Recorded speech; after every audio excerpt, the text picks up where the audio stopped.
Salut à tous, c'est Wed pour la chaîne Google Home France. Dans la vidéo du jour, je vais vous montrer une petite nouveauté qui est tombée sur la version preview de Google Home hier soir. Donc j'en avais déjà parlé, c'était par rapport au nouveau contrôle d'appareil que propose Google. Donc cette fois-ci c'est arrivé dans la version preview, donc depuis hier soir. Donc je vous remonte un petit peu les nouveautés qu'il va y avoir au niveau du contrôle d'appareil. Donc d'abord les caméras. Donc toutes les caméras de Share vont remonter directement dans l'application Home. Elles ne sont plus désormais consultables que sur les Nest Hub ou les Chromecast, on peut directement les visualiser depuis l'application Home. Donc je ne les ai pas toutes allumées pour les besoins de la vidéo, et puis au niveau de débit, ça ne va pas le faire chez moi. Donc je vais en montrer une par exemple qui est l'aire de jeu. Hop, je vais retenter.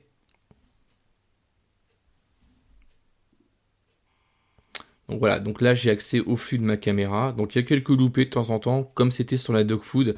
Donc là je pense que c'est lié principalement à mon débit. Donc au niveau des appareils, je vous montre un petit peu les nouveautés qu'il va y avoir. Je vais faire un petit peu le tour de la maison. Donc la porte de garage, c'est un module Meros. Donc initialement, je ne pouvais pas le contrôler depuis l'application Home. Donc désormais, je peux l'ouvrir ou le fermer. Donc si je veux l'ouvrir, par exemple, il va me demander un code PIN puisque c'est un organe de sécurité. Hop, donc je vais m'arrêter là. Au niveau de la buanderie, donc là j'ai un diffuseur. Donc ici maintenant, je peux toujours allumer ou désactiver, mais en plus, j'ai accès au mode, donc je peux choisir directement l'intensité. Je vais continuer. Qu'est-ce que j'ai d'autre dans le bureau? Je vais rien avoir. Dans la chambre d'Alice, donc là j'ai un module de radiateur pour contrôler un chauffage. Donc là c'est un module de chez Konnix, ça doit être le iCozy. Donc je peux l'activer ou le désactiver, jusque là rien de nouveau, mais en plus maintenant voilà, je peux changer les modes directement depuis l'application. Je vais continuer toujours avec un module de radiateur, cette fois-ci un module de chez Etsy. Pareil, activer, désactiver et les modes en plus. Dans la chambre des parents, je vais rien avoir de particulier. Dans la cour, donc là c'est un robot tondeuse. Donc désormais il s'affiche comme les robots aspirateurs robots. Je peux le démarrer, je peux l'arrêter et je peux savoir où il se situe actuellement, donc à savoir sur la station d'accueil. Je continue, donc le portail, je peux l'ouvrir ou le fermer, idem que le module Meros avec une demande de code PIN. J'ai une air fryer, donc là je peux l'allumer ou la démarrer ou la désactiver. Alors petite nouveauté au niveau des contrôles de télécommande de télé. Ici, donc il n'y a rien de nouveau, mais si je descends juste en bas, j'ai un bouton désormais enregistré qui n'est plus grisé, donc là je peux l'activer. Ça veut dire que si votre téléviseur, il y a un petit disque dur ou un disque dur interne intégré dessus, on peut enregistrer l'émission qui passe directement à la télévision depuis Google Home, ce qui est plutôt pratique. Au niveau du four, donc là, c'est là que je vais avoir beaucoup plus d'options que les autres appareils.